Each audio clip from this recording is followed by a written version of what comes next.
భార్యాభర్తలనే కాదు, ఏ ఇద్దరి వ్యక్తుల మధ్య అయినా మంచి సంబంధ బాంధవ్యాలు ఉండాలంటే ఎప్పుడూ మన వైపే ఆలోచించకూడదు.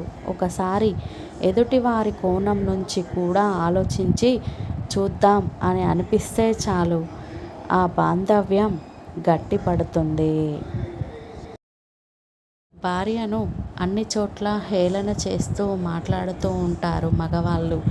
కానీ భర్తను తమ తల్లి దగ్గర కూడా తక్కువ చేసి మాట్లాడరు ఆడవాళ్ళు.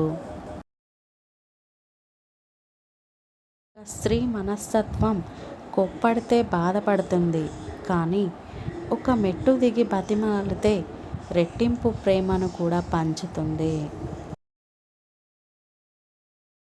కష్టం ఎలా బ్రతకాలో నేర్పిస్తుంది, నష్టం ఎవరిని నమ్మాలో నేర్పిస్తుంది.